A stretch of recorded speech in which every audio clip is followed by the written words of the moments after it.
It's time for the Onyx News.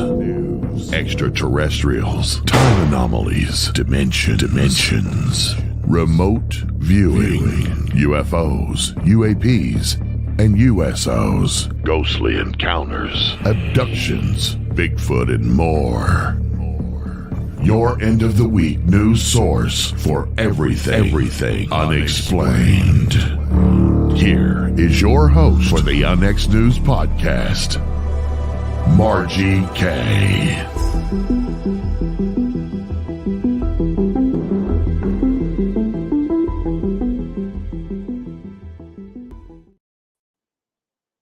Good evening, everyone. Welcome to Onyx News. I'm your host, Margie K, and we're here every Friday evening at 6 p.m. Central, 7 p.m. Eastern. I have a really good show for you this evening, but first I want to talk about something very strange that's been happening this past week. Started on Tuesday, I began to have severe vertigo, and throughout the week, I found out that a number of people I know who are also sensitives are also experiencing vertigo. So if you have had that issue as well, I would love to hear from you. Send me a note at margiek1111@gmail.com if you would, because I'm trying to keep track of this and really try to figure out what the source is, because I'm thinking it has something to do with the electromagnetic field of the Earth. So in the meantime, we'll plug on. Be sure also that you check out our conference page at onyxnetwork.com, where you can see what we're calling it is the conference connection. And you'll see every conference that we can possibly find that's related to paranormal, UFOs, hauntings, cryptids, anything like that is listed there. So if you are into conferences, either online or in person, that's the place to go. That's a good resource for it. My guest this evening is Sean Fitzgibbon. He's an artist and an author. He explores unusual, real places and events through his work. He has an MFA in art and a passion for making art and visual storytelling. He's a 2021 Artist 360 recipient and a 2022 recipient of the Arkansas Arts Council Individual Artist Fellowship Award for his Kirkus-starred reviewed graphic nonfiction book, What Follows Is True, Crescent Hotel. And that is exactly what we're going to be speaking about tonight. Welcome to the program, Sean. Hey, nice to be here. So glad you could join me this evening. When I saw the book you wrote, my ears perked up, because that is a place I've been to many times, and it certainly has a very rich history. So indeed, yes. This is going to be quite interesting this evening. I'm really looking forward to it. How did you get interested in this particular place? Well, I get asked that a lot, in fact, and that's a good question. So I'm originally from Southwest Missouri, about 100 miles from the Crescent Hotel, from Eureka Springs. And my parents, in the summertime, they would take me and my sister. We'd just go, on these little visits down to Eureka. And I was always just kind of fascinated by that town. It's so unusual, and it's beautiful. It's just this beautiful Victorian hamlet that's just sort of nestled deep in the Ozarks. And it was just, I remember my parents telling me a couple of things that, before we went the first time. They were like, well, it's on the Ripley's, believe it or not, like Robert Ripley's list of 9 most unusual places in the U.S.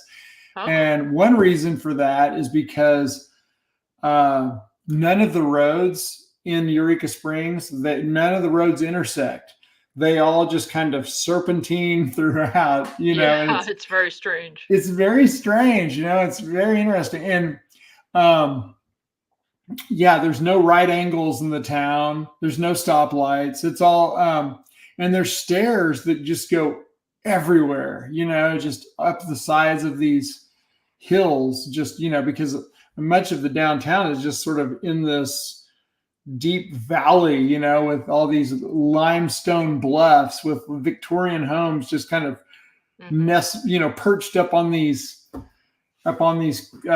bluffs and throughout these crevices, and it's just so unusual. Like another thing that's so unusual is that you have like the Basin Park Hotel, and it's a 7-story hotel, but every floor is at ground level, and that's because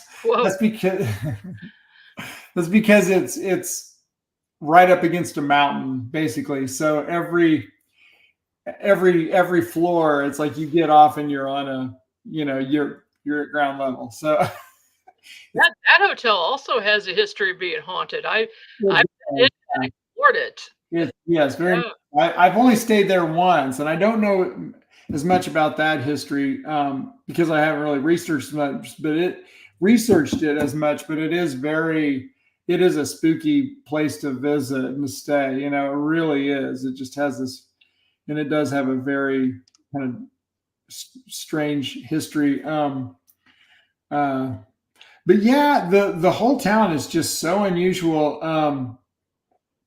And I would have to say the thing that just always spoke to me the most, and just in a way kind of haunted me over the years, was the Crescent Hotel, because it sits at the highest point of town. And, like I was saying earlier, it's just sort of perched, like almost like a gargoyle, it's like, it's almost like, any early like Gothic story, like The Haunting of Hill House by Shirley Jackson or Stephen King's The Shining. It's like usually these houses that sit at the highest point of town, and so it really just kind of, and then it also has this very dark history, because we would go on the ghost tours. We didn't live, we were only like 100 miles from there. So we wouldn't stay, but the night, but we would stay and go on the ghost tour and then head back. But I remember, just hearing these stories, about this fraudulent medical practitioner, this guy coming into town claiming to have the cure for cancer and turning it into this abnormal hospital. And once again, I mean, echoes of like, it's a hotel. It's like you get the Shining, and then Mary Shelley's Frankenstein, all these sort of Gothic, yeah, exactly. Like this image here is like, you can definitely probably see my influence of like Gothic literature. I love that sort of thing. So we've got the hotel in the background and this church in the front. Yeah. Why don't we talk about that church a little bit? Sure. Yeah, that's St. Elizabeth's. It's an old Catholic church that actually was built not long after the Crescent Hotel. So let me back up a little bit before I get into that. I can tell you. You mind if I go into the hotel and then kind of go into the church a little bit? Whatever you'd like. Well, because the Crescent was built in 1886, and so it was this very exclusive resort, and only like very wealthy people would stay there, and they would travel from all over to stay at this hotel. So it was like, think of the most exclusive club in LA. It was like that. It was very, you had to be on a waiting list to get to stay at the Crescent Hotel. And it was decked out in Edison lighting. It had an intercom system. It had elevators.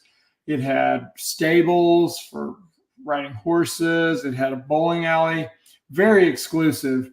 And however, that did not last very long, because by about 1908, the hotel had to, they had to shut its doors part-time because they just were having a hard time they couldn't afford it, basically, because of its location, because the hotel well, if you know anything about Eureka Springs, it's very difficult to get to.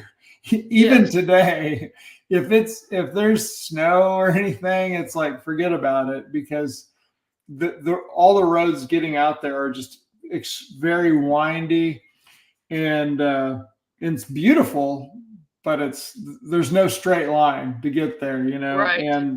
And so just imagine what that was like, in the late 1800s and early 1900s. So yeah, with the horse and buggy and slippery roads, steep incline, snow. No, thank you. Yeah, no. I can see how now maybe in the spring and summer they probably did okay, but I imagine in the winter months that would have been bad. Right. Oh yeah. Well, and that was the case. So during the summer, it opened up as the Crescent Hotel and Resort, but then what they did is in the winter, it became the Crescent Conservatory for young women. It was basically a girls' school, and it was a very nice girls' school, and it actually remained a girls' school until the 1920s. It was a girls' school in the winter, and then it was the hotel in the summer, and it stayed that way for many years. And they were able to sort of do that, kind of go back and forth like that. But then the Great Depression came along in the 1930s, and sadly that ended both the hotel and the girls' school around 1934. And so then the hotel just basically lay dormant for a few years until 1937. And that's when a fellow by the name of Norman Baker comes driving into town. He's driving a purple Cord Roadster, very, very nice automobile, very and it's purple, which is very, you didn't see that in the 1930s. Every car was black, so it was definitely a custom job, and anyway, and Norman Baker wore these white suits with purple shirts and lavender ties. That was what he wore all the time, and had his purple car. And he also claimed to have the cure for cancer. And he told the people of Eureka, he said, see that derelict abandoned hotel up on the hill? He's like, I'm gonna open that hotel up I'm gonna buy that hotel and open it up as the Baker Hospital, where I will cure cancer. And see, at this time, it's like, well, they weren't doing well. It's like, well, the Great Depression was, they took a hit, their economy. And so they just, that's exactly what happened. He came in and turned it into the Baker Hospital, and lots of patients came from all over. He had a lot of patients from his hospital in Muscatine, Iowa, which is where he was from. And if you'd like, I could kind of talk a little bit about Norman Baker. So we kind of have. Oh, most definitely, because he's the darkest part of this story, I think. Right. Yeah. Yeah, we definitely want to hear about him. Okay. So Norman Baker, he was from Muscatine, Iowa, and let's see, he was. I'm trying to think right now. Born in 1885, I believe, is when he was born. I'm trying to think exactly, but yeah, it was right around that same time as the Crescent Hotel. And anyway, he was the youngest of 10. He had 10 brothers and sisters, and so he was his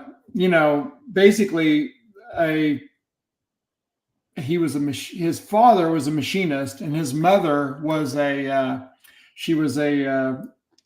she wrote poetry for magazines, and And so, yeah, so kind of interesting. He had a mother who was very, into literature, and then this father who was a machinist. And so, but Norman Baker ends up dropping out of high school when he's in the 10th grade, and he goes to work for his father as a machinist. And he ends up getting into a contentious relationship with his father, and he takes off, and he's like, I'm done with being a machinist here, and he goes to work for the Bopal Button Company. They basically extract, they made buttons from pearl buttons that were from mussels that were excavated from the Mississippi River, and Muscatine was on the Mississippi. It's a river town right there on the Mississippi.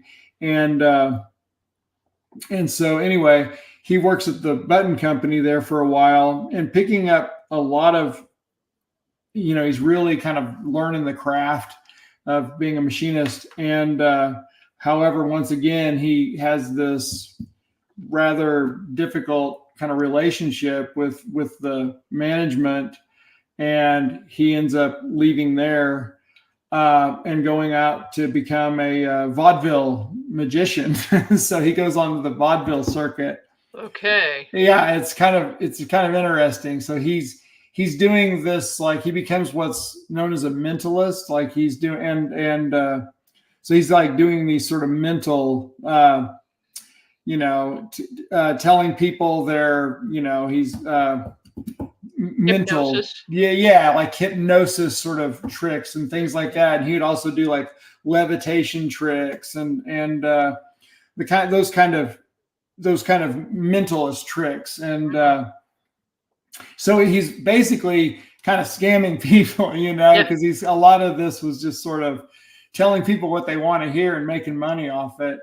And he was actually pretty good at it. And he started working with a woman. He called her Madame Tangley, and she was his assistant. And he would do a lot of these kind of levitation tricks, and she would also work with people in the audience, and he would read their minds and do that sort of thing. They were married briefly, and during this time, so her father was a musician, and while they were married, he started working with her dad and made these organs. Like, it was basically like a pipe organ type thing he called it the calliophone. It was a calliope, basically like one of these things that you find at like at baseball games, you have these it was one of those, except at that time they ran off of steam. They were steam powered. Mm-hmm. And so he created the first air powered calliope. At least the patent is attributed to Norman Baker. There's some question as to whether or not he stole the patent from her father. That's what. So okay. I don't know. I mean, and he was brilliant, but he also was, he conned people quite often. And so anyway, he starts he goes from the vaudeville circuit to creating these air calliopes that he called the calliophone, and he ends up making millions off that. And so from that, his calliope factory mysteriously burns down one night, and so he starts an arts correspondence course. He had no artistic training, and he tells people he can teach them how to, do art through his correspondence course. And he ends up making what would be the equivalent of millions today off of this as well. Like, wow. He was there. Yeah, it was really wild how he was able to do all that. And so then he gets his calliophone business going again. And then at this time, he's also starting these almost like a Sears and Roebuck type magazine where he has like mail order, like he's selling products, like from like brooms to automobile tires to like live canaries, you name it. He was selling it through his magazine called TNT Magazine. And that's an acronym for The Naked Truth. And so he also at this time started his own radio station this is in Muscatine, Iowa. And so his radio station is where he's basically, his at first it starts out where he's just kind of peddling all his items that he sells through his catalog and through his magazines. But then it starts becoming his rhetoric starts to become more inflammatory. And he starts, like I said, early on, he had these very contentious relationships with people that he met, or that he worked with. And that spread throughout his entire career. He made enemies with people throughout the city of Muscatine. Sounds like a hothead. Yeah, he really was. Yeah. And one of the groups that he really was making enemies with was the American Medical Association. Oh. Because, it's very strange. And also the Federal Radio Commission, the Federal Communications Commission, the FCC, because his radio station, he kept amping up the wattage of of his radio beyond the you can't past the regulation. Yeah. And so you could hear his radio station clear out in Honolulu, from like Muscatine. And it was crazy. And you could hear it way up in Canada and down in Mexico. And because, the Federal Radio Commission would come along and then he would once again, his radio station was at the highest point of town in Muscatine, just like when he would later, take over the Crescent. It was at the highest point of town. And so he was always able to kind of see whenever people were coming around, he could always turn the dials down, but they knew they were on to what he was up to, what he was doing, like I said, he was always in litigations with the Radio Commission as well as the American Medical Association, because he started calling them the American Meat Cutters Association, because he heard about this so-called doctor in Kansas City, Missouri, who claimed to have the cure for cancer. Okay. And so this guy basically, said he was curing cancer. And so Norman wanted to have him on his radio show and also promote this in his magazine. So he basically has him on there. And then Baker's like, you know what? This works for me. And so he steals this guy's cancer serum, and then so he immediately is like, I have the cure for cancer. And then to prove it, he's like, I'm going to have 5 test patients on my show and in my magazine. And so he has these 5 terminally ill patients, and he puts this in his The Naked Truth TNT magazine. And he says, all 3 of these, or all 5 of these patients, I'm going to cure all 5 of them. And this is so this is around the first of the year. And then it's by May of that year, all 5 of them are dead. And, so what does Norman Baker do? He reprints that same magazine 3 different times without changing a single word. And then he starts his first cancer hospital, saying he can cure cancer. And that's in Muscatine, Iowa. And so, this is definitely a bad guy. Right. Yeah. He knows that this is not true, and he's getting ready to start a new hospital. Exactly. And so and I know that some people throughout the years have told me, no, I think he was really doing some good, but you really can't, if you look at that, you can really see where he truly knew what he was doing, he knew that his formula did not cure cancer. And well, let's pick up on that and find out more about him and what he did with that hotel after these few messages. Okay. Hey, UFO conference enthusiasts, we've got another great event for you in 2024. The Saucers and Aliens Kansas UFO Day in Dimension G is being held in the UFO capital of Kansas, Geneseo, on July 6th. This is a fun festival in the middle of nowhere. There will be a parade, decorated yards, costumes, vendors, speakers, and a showing of the movie The Day the Earth Stood Still. Appropriately, an 8-foot-tall statue of Gort and a statue of Klaatu will be dedicated. This will be the only museum in the U.S. with these custom-made statues. If you'd like to donate to the statue project or attend the event, visit GeneseoMuseum.com. That's GENESEO Museum.com. Be sure to bring your camera when you attend the event. That's GeneseoMuseum.com.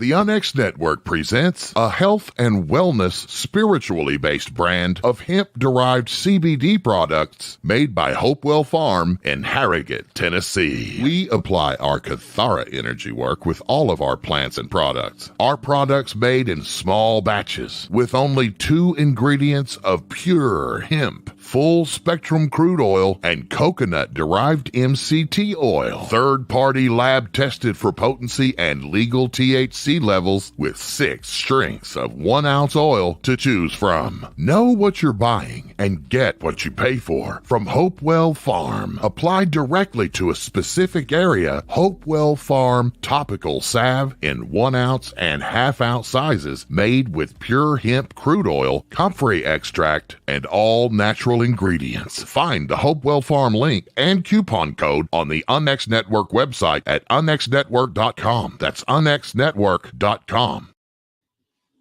And we're back with Onyx News. I'm your host, Margie Kay, and my guest this evening is Sean Fitzgibbon. He is the author of this book, and it's called What Follows is True, Crescent Hotel. And there's a lot about this hotel. So in the next 20 minutes, Sean, we've got to get it in here. What is the story? Okay, yeah. Well, so basically, let me tell you, Norman Baker then gets kicked out of Muscatine, and what's he end up doing? He goes down to Mexico and starts up a hospital there briefly, and then he ends up he works his way back into the States and works his way into Arkansas and sets up shop at the Crescent Hotel, basically, and in 1937. So that kind of brings us back to where I was telling you, where he comes to town, claiming to have the cure for cancer. And so he opens it up as a Baker Hospital, and it's open for 2 years until his arrest in 1939. And and it was a very strange 2 years. He took this beautiful Victorian, this beautiful hotel and turned it into this, he painted it purple throughout he tore out the beautiful front part of the front part of the hotel, the lobby. Well, he tore out the balustrade, like the front porches, there were these beautiful wooden porches that were like layered porches. And then he put in concrete porches and took out the wood. That kind of ruined the Victorian look to the hotel. He did that so it would support all the patients being wheeled out onto the onto the porches. So it was like a stacked, how the front of the hotel has the different levels. That was originally, if you look at the old photos, that front portion of the hotel was wood. And so he basically ruined the Victorian charm of the hotel, from that angle. And then he also, slathered paint, purple paint and orange and purple, gold, this sort of Art Deco theme throughout. It was very, very angular sort of pattern. Yeah, it was crazy. And he put all his propaganda posters all over the hotel. And so anyway, he also had a bulletproof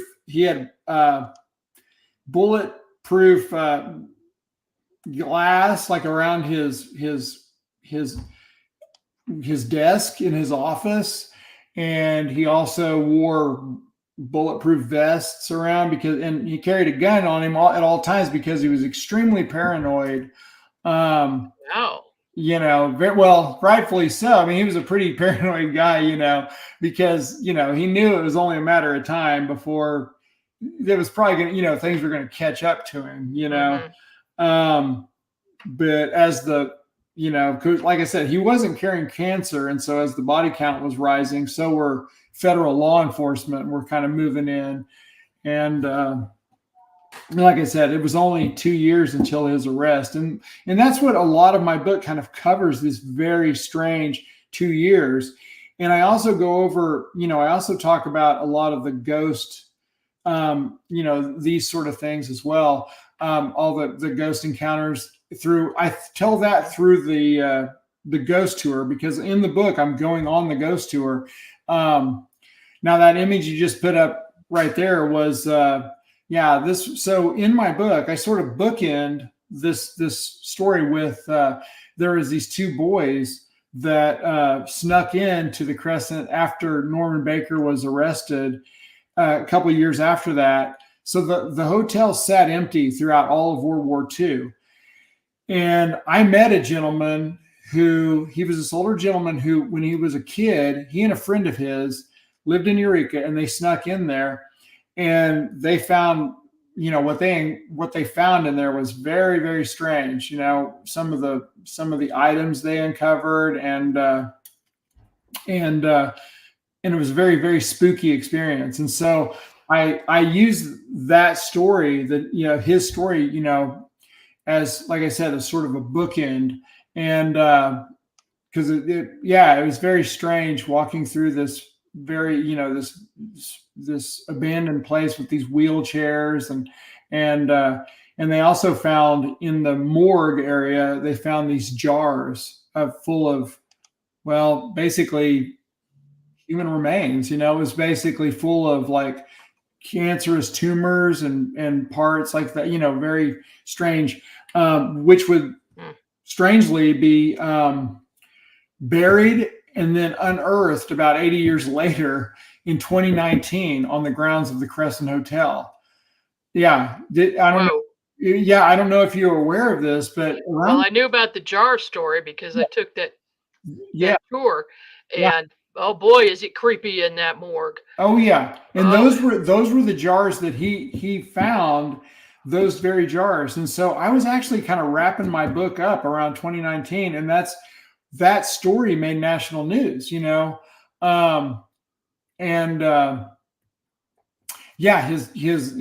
was just saying his office is in the gift shop in the hotel. Yeah, it is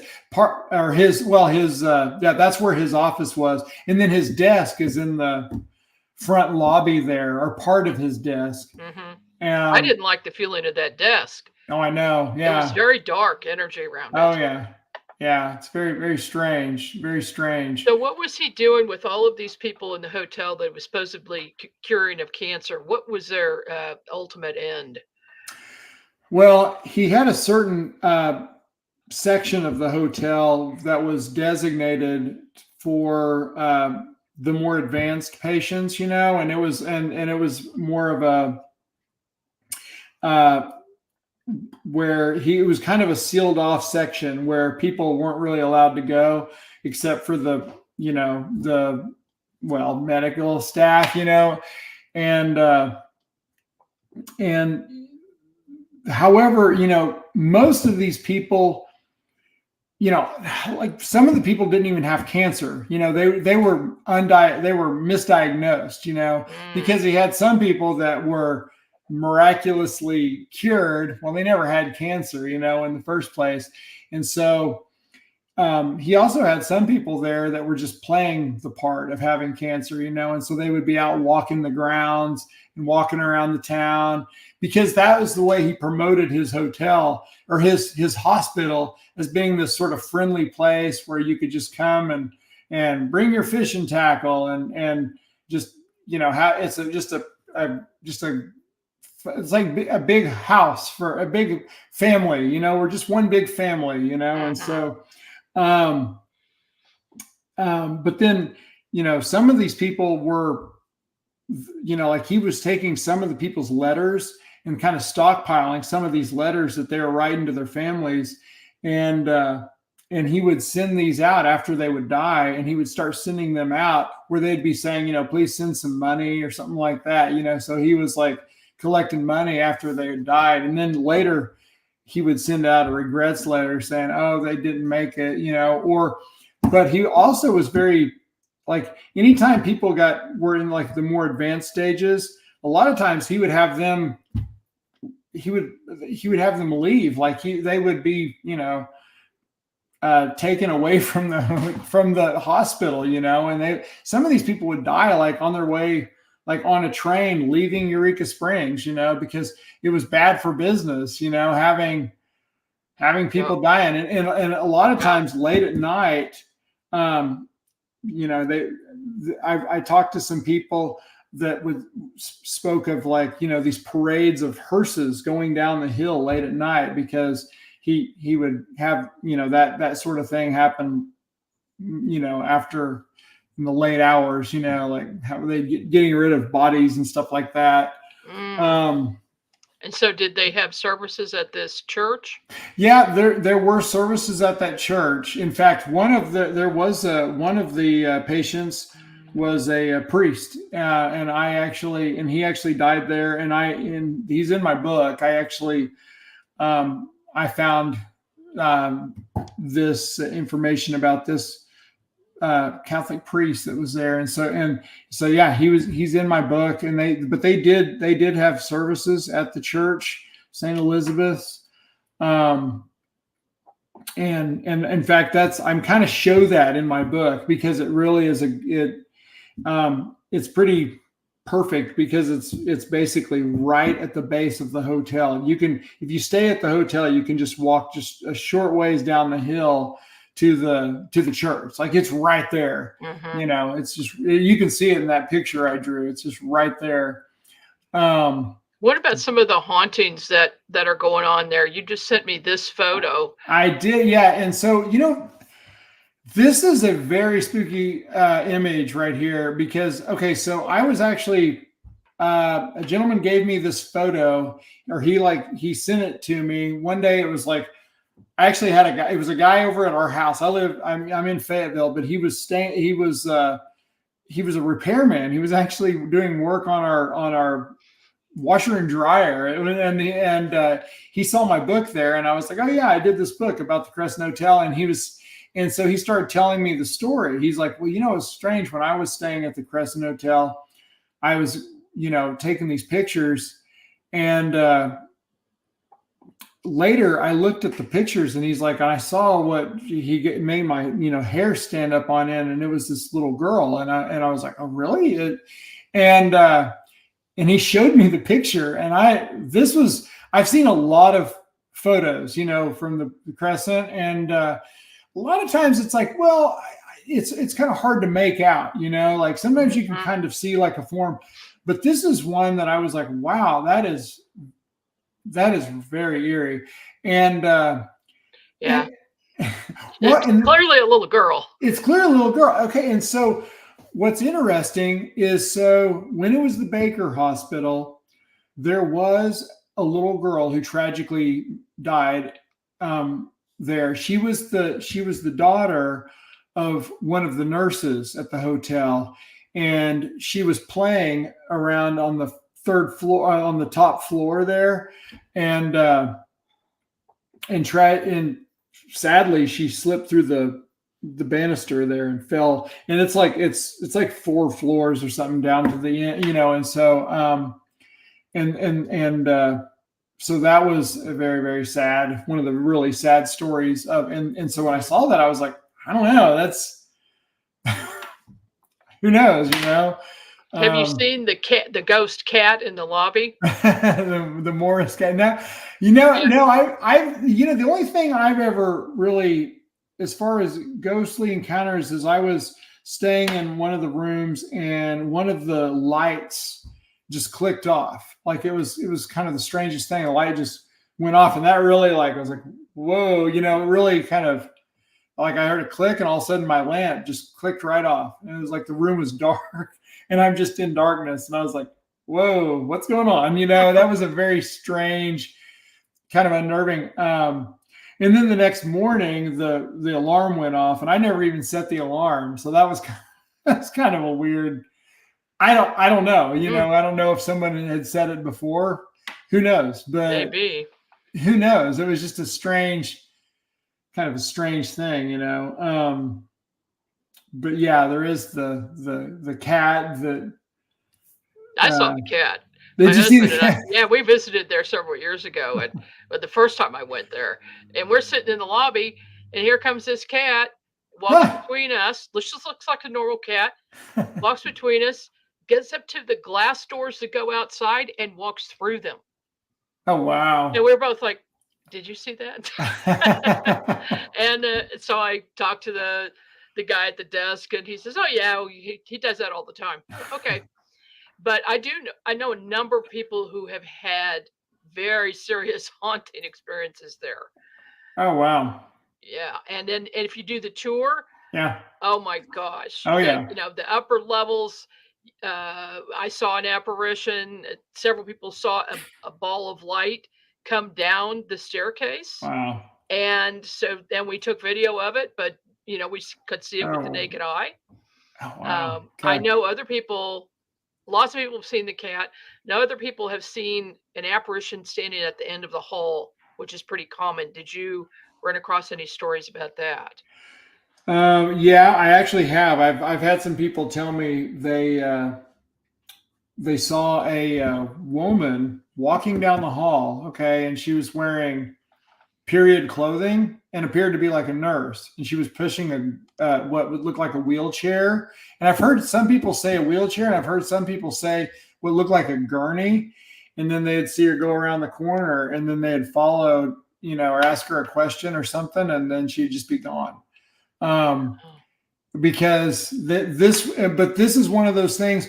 I always think, well, it was probably a wheelchair, because the thing is, gurneys. Well, the thing is that the elevator in the Crescent's not big enough for a gurney, so they would actually take the deceased and put him in a wheelchair down to the morgue area. And so this was something that would happen late at night. So who knows if this is what, this is one of those things that would have been a regular sort of occurrence, is seeing this. And so who knows if that's what seeing this woman doing that. I've also talked with some people that saw a group of people in the ballroom, and they're where they have like dinners, and they have like dances and stuff like that. And it was actually one of the workers, and they were closing up, and it was like, hey, we're closing time, and they saw a group of people, that were just kind of there and just talking and chatting, but they kind of looked out of place as far as their clothing goes. Like it looked like a different period or time or something, but they didn't think much of it. And they just went to go grab something. They came back, and there was no one there. There was a whole group of people, and it was very strange. And this is one of the workers there that told me this when I was over there doing the research, on the book. And I was like, oh wow, that's interesting, because usually it's just like someone told me with that nurse experience. It's like they tell me that when they see this, they don't really think anything of it, because it just seems almost. They're not really looking for that. You know what I mean? It's like they just see someone, and they're like, they go to ask them something or talk to them, and then there's no one there. It's like, because they just look like a normal person, but there's something that's a little doesn't look right, especially with a nurse. You would think that's a little bit, but Eureka Springs is very, you do see a lot of people like, it's kind of a very interesting town, and there's a lot of like parties and people wear costumes and, they call it like Halloween City now, like, cause they have a lot of, festivities around that time. And very new age. Yeah. There's a very new age kind of aspect to it. Mm-hmm. And so people do there's a costumed sort of, aspect to the town. So if you see someone that's costumed, you probably just assume they're just doing a bit, or they work at the hotel, or they're doing, but sometimes, these people tell me, oh no, I worked here. And then I'd see that and I'd go to ask him something, and then I'd turn a corner or something and they're just gone, it's like, that's odd. Yeah.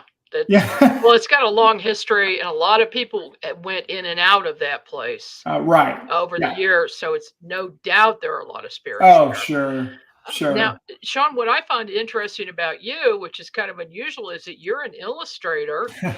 And so your books are very illustrated. Yes. This is quite unusual among writers. Usually, as a publisher, when somebody gives me a book, they give me a manuscript and there's no photos, there's nothing. Right. So, and I'm digging to try to find stuff, but this is a lot of fun. What is this? Is this a poster? Or? Well, no. So I drew and painted this. This is I painted her from an early, when how I was talking about the Norman Baker worked at the Bopal Button Company in the late 1800s. This was I drew this and painted this from an advertisement for the Bopal Button Company, and that's what she was. And this all this is drawn and painted by myself. This is their main street down here at the bottom during that period of whenever Baker was young. And then there's that steam ship up there is quite common. This was on the Mississippi. Mm-hmm. And so anyway, that's what that was. So and then this here is sort of showing Baker's his showmanship, his vaudeville act was this he had a lot of like Egyptian motifs that he utilized throughout his, he was fascinated with Egypt and ancient Egypt, and that sort of worked its way into his shows, and so I kind of wove a little bit of this into the image, of his mentalist and act. Interesting. So, yeah. And what's interesting though is, so that showmanship, that his act is kind of what carried on throughout his entire, when he got into the, it was basically like sleight of hand, he's still kind of doing that show, Oh yeah, absolutely. Well, all you need is a showman and a con artist in one, and you've got disaster. That's it. Yeah, right. And that's, yeah, exactly. Wow. That's what it spells, disaster. And so I really look at this book as kind of an origin story to much of the ghosts, very interesting. Very interesting. That's the place definitely has an air about it. It's fun to go too. I mean, they've got good food. They've got a good restaurant. If you really like a haunted place, go stay there. Stay overnight. But also take the tour. Definitely take the tour. Yeah, for sure. And, it's especially fun around Halloween. Oh yes, to do that. Definitely. That's where the ghost hunters, they were there, and they kind of caught the full apparition on one of their during the time they were there down in the morgue area. Yeah. I haven't seen that one. Yeah. And that's kind of, during that time, it really took off, like the notoriety and surrounding kind of the Crescent Hotel, and then of course once they made that grim discovery on the grounds in 2019 with those jars being unearthed, it was so strange because they didn't just find a few jars; they found thousands of these jars, with these specimens. Because immediately it was when they found these jars, they were like, "What is this?" And it was whisked off to like state crime labs for analysis, and they were like, "Oh, okay." Then they realized, that it dated back to when it was the Baker Hospital, and so. It's still very strange. Very strange indeed. You don't hear about things like that. Usually they would be incinerated or something. Right. Buried. I know. What's so odd is it's like, he also proclaimed, like, he was a conundrum. Nothing he ever said it didn't really add up or make much sense, because he said that his procedure, he used no knives, no x-rays, no radium or anything like that. But yet, if he didn't use like surgical instruments, why are they cutting into, patients and putting specimens in jars? You know what I mean? It just doesn't quite. Maybe after death. Well, sure. Yeah, exactly. And why? I mean, he actually did have in his magazines, he'd have like, we have proof of our success. And he would have these on display. Sometimes it was very, very odd, very bizarre. Just. Did you ever get the sense during your research that he may have been involved in some type of a cult and doing ritualistic sacrifices or something similar?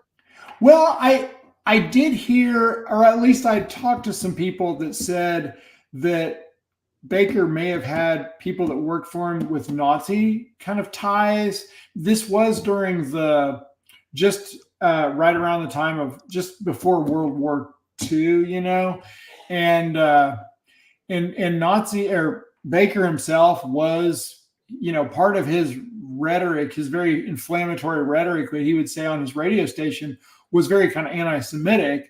And I don't know. It makes you wonder if there was some of that at play. I don't know. I mean, but that is a really interesting sort of angle to go, because I researched as much as I could, but I never really found anything to substantiate it. So I never really, I just think it was more kind of demagoguery and just trying to get people to fall in line with his cancer treatment, did he claim to cure other things too, like tuberculosis?